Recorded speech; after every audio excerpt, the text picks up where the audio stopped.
'Cause I'm happy, clap along if you feel like a room without a roof. What the hell does that mean? If you feel like a room without a roof? Huh? I love that song, don't get me wrong. I think it's great. It gets me grooving and a moving and I love it, but I was just thinking about that. It doesn't make sense. Secondly, okay, let's say you have a room without a roof, okay? What if it rains? Are you happy then? Are you happy then? I guess if you were keeping up with the positivity, you would just be like, meh, singing in the rain, singing in the rain. What a wonderful feeling, I'm happy again. They don't have a song for a blizzard, do they?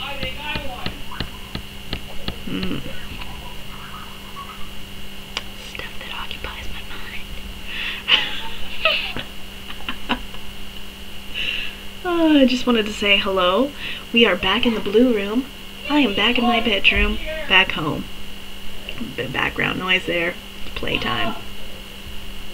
Playtime for them. Video time for Joe. I said in my last video, when I was leaving the UK, that I was going to check my weight when I came home. And I did that. And I was 252 point something. I thought, that's okay, you know, I didn't go nuts. I'm within 5-pound range. It seems to fluctuate. So I just let it be. And then I was thinking, well, you know, it was like late afternoon. I should probably check it in the morning. But then I didn't bother until this morning. So before I had my shower, I went on the scale and I was 247.0. So I'm like, sweet. Checked the last video that I did that mentioned my weight. And it was before I went to the UK. And I said I was 249, I think. 249 or 248. So I lost a pound or two, whatever. It's good. I'm in the 240s, and that's pretty frickin' rockin'. For the people that saw my bedtime video, look what I found. I found my professional Blarney Stone pictures. Kissing the Blarney Stone by Jolene Catropa. Yay! So, we made it. You get this officialness that they don't sign and put your name on. Although they should, because you pay the 18 euro for these photos. Yes, I told you how much it was. And I was willing to pay it. Because I'm a tourist. Tourists, we rule the world. So this first picture is a picture of fear and excitement.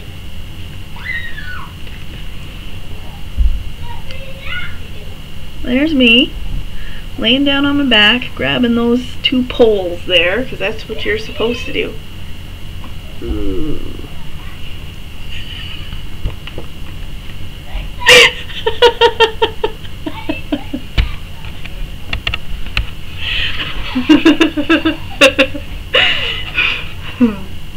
Sorry, I had a gutter moment.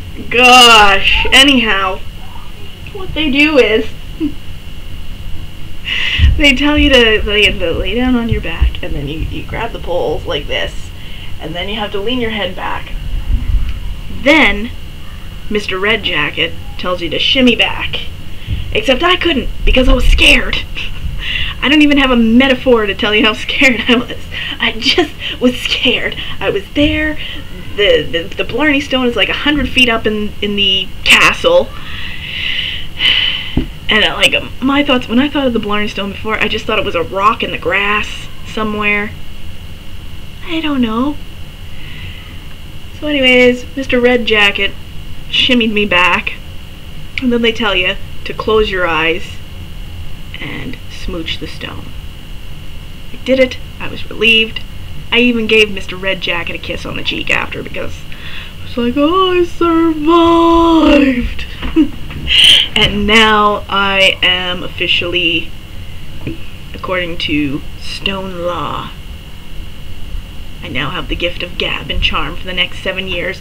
And according to the little saying in the certificate here, I have the gift of eloquence. all because I did this. Seriously, that's me.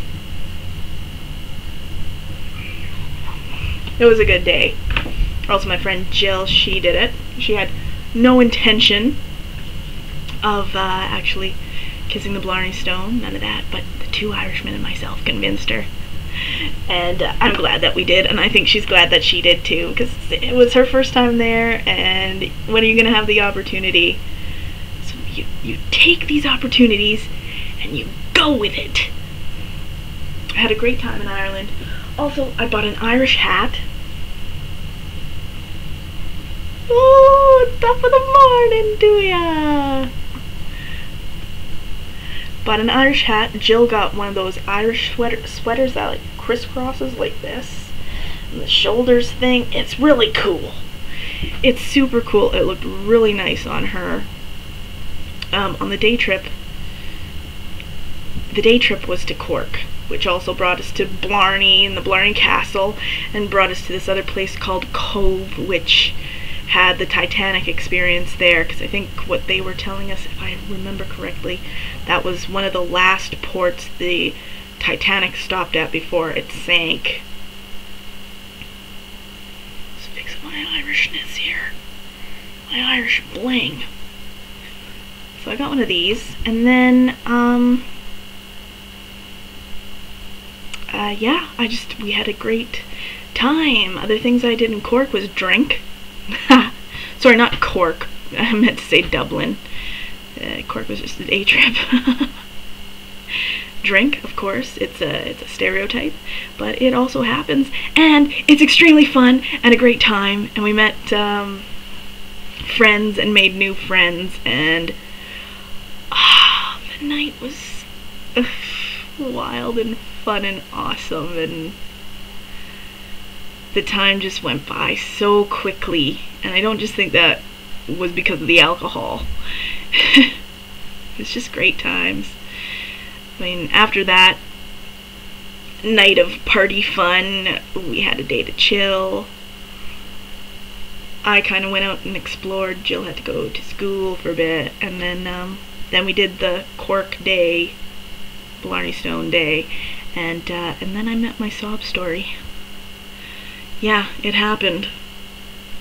What had happened before I left for the UK was I messaged him one last time, and I invited him to come out on that wild night that I just semi-explained, but not in detail. You know, I said, no pressure, no expectations, we're gonna be in the exact same city, why not? He says, aren't you curious? Because I am. I'm still curious. It wasn't all for nothing to me. So why don't you know, I'm inviting you to come to this, you know, bar hopping thing, bring your friends, whatever. And he said, yeah, sure, Joe, that sounds really good, let's do it. So cool. I left thinking, yes, it's gonna show. And then that evening happened, and I gave him a meet-up time, but we were already pubbing and kind of, you know, we were already like that, and it was like 10 to 7, and I told him that we were going to be at this other bar at 7, so I was like, shoot, I gotta message him and tell him that we're going to be late. So that's what I did, and then that's when he said, I should be there, and you're kind of like, shit. Should is kind of a nice way of saying, probably not going to be there. So it wasn't the best news, but I still decided to change and get ready, because I wanted to look extra nice. Not that I didn't look good already. I look nice to go out in general, but I wanted to look like extra nice for him. So did that, and he didn't end up showing, but it didn't ruin the evening. It just put things in perspective for me, and it just kind of was like, right, that's it. Like, it made me mad, because I had been sad. I had been trying every which way possible, and I was thinking, you can't even make that much effort. I'm all the way here. We are in the same exact city, and you still don't want to. That was how I perceived it, you know. So I was kind of like, fuck him. I'm gonna have a great time anyways, and we did. So, how did I get to actually meet him then? After a day of rest and then going to Cork, on the way back from Cork, we were on a coach bus that had Wi-Fi. I was just sending emails and doing other random stuff, and I saw that he was on Facebook, you know, the little chat thing that says who's on and off. And I really wanted to resist messaging him, but I couldn't. I don't know, even being in Cork, even though I was like, you know, irritated at what he did, and I was like, that's it, that's the last straw, I was seeing named places in Cork that he would tell me about, and I would just be like, oh, I don't want to think about him right now, you know. So then I saw him on there, and I was just like, you know what? Your hometown is pretty cool. And it was. Genuinely, Cork is awesome. What I saw of it, I really loved. I like Dublin too, but I really liked Cork. And he messaged me back and ended up inviting me to a bar that he was going to be at that evening. So I told Jill, and we both headed over there. And I loved it. I loved meeting him. I loved the time that we got to spend together. I would relive that night over and over and over and over again. And I know that that's bad in the fact that that's how deep I'm in. That's how much I am in this, and I can't get out. You know, the initial meeting, I would say the first minute was weird. You're kind of like, oh, hey, wow, like, you're real, hug. And there was nerves and things like that, but as soon as we got, like, down to the bar, everything seemed normal, calm. Got drinks, and, you know, drinks always help, huh? But, we were just like our usual selves, just how we were online. Cracking jokes, laughing our asses off, talking. It was just great. I mean, I really had a good time. I think he had a good time too, and we got to spend the next day together just kind of chilling and hanging out. And that's when, for me, it got a little bit sad, because it felt a little bit weird, because I knew it was coming to an end, but I didn't want to say anything. I didn't want to ruin the things. It felt better to pretend that we were still something rather than to face the truth of it. So when I got back to my friend Jill, she was like, you look really sad. You look so happy when you met him, and when you were with him, it was like, I knew there was some kind of loom, some kind of sadness over you, even while you were having a good time here, and he just brought out this light in you, and it's like, I can't help it. Yes, he did.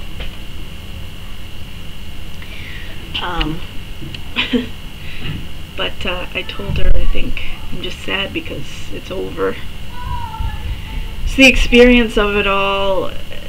I wish that he wanted to spend more time with me, because that evening just wasn't enough to get the full Jolene experience. You know, and because, I don't know, because the day was sad and a little bit weird. I was myself, but I was really quiet. And I don't know, it's hard to explain. I wouldn't trade that experience for anything, and like I said, I would relive it over and over if I could. I'm glad it happened, even if it was just the once. I think I would have regretted it more had it not happened, you know. But with that being said, with the story of me kind of being pissed anyways, I would have been just left with that. So, I mean, I'm still sad.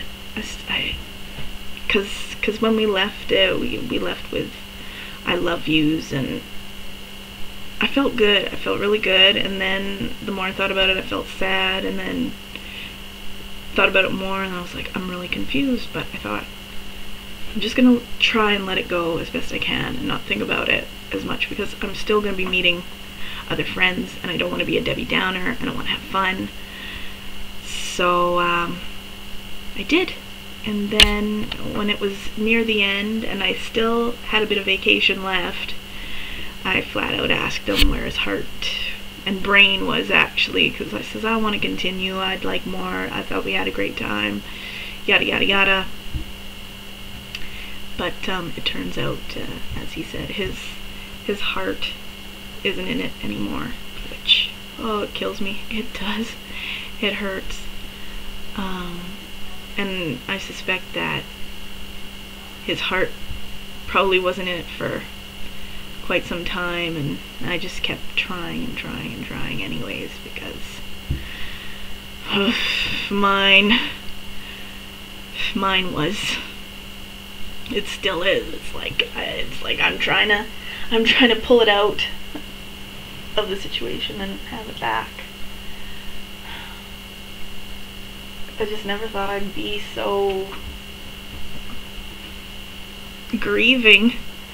I am, though. He's just, he comes into my mind so often.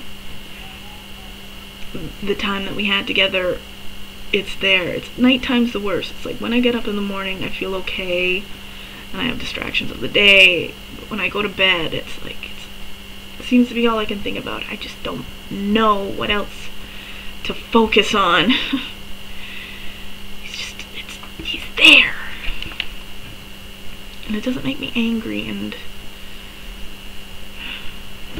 I mean, at least I'm not crying anymore, you know? That's a plus. It's just, I don't know, I don't know. I've got lots of questions, but they're self-questions, you know? They're not questions to him. Anyway, it happened. At least it happened, right? And I had a great time meeting all of my other friends. Also, I got a second hat because I wanted to be a Brit also, so I got one of these. It's just pretty cool. Oh, and I got these poncho things for like £4, which was really great. I got to go to Birmingham. I got to go to Manchester and Newcastle. These were where friends were, so it was just awesome to meet up with them and hang out and have fun. And of course, I'm sparing you the details, but you know, it was a good time. And then I went back to Wales, and time just flew by, and I'm here. And I'm home, and I feel like a different person.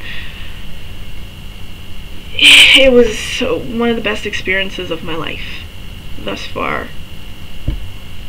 So now, like, I found my ancient old resume, and I've revamped it, and I'm going to start looking for a different job, and I want to move forward, get out of where I am right now, maybe even get out of Thunder Bay at least. Sorry, that's where I live. Shit, I shouldn't have said that. Oh well, too bad. Get out of here and create a better life for myself.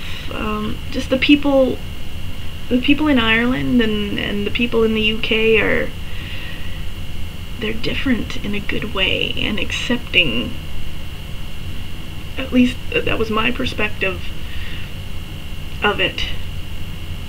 And so I'm coming up with new goals. I'm going to be starting back to work on Monday, and I've been away for over a month there, and I could never look back. You know, I just have this attitude of, I really don't want to be there as much as maybe people missed me. Some said they did. I don't care. I don't want to be there anymore. So I'm trying to get out of that, but also, better myself, not just go from one shit job to another. And try and get something a little higher. And I think that this trip has given me that sort of a boost that I didn't really know I needed. So anyways, thanks for watching, thanks for sticking with, and I will see you again. Weight loss stuff, I'm not too sure. I mean, 247's good. I do want to improve myself still. I can't give you anything specific right now because I don't have anything specific yet. Okay, so again, cool that you could stop by and listen to me chat and see what's up. Thanks for sticking with, and I will speak to you soon. Bye for now.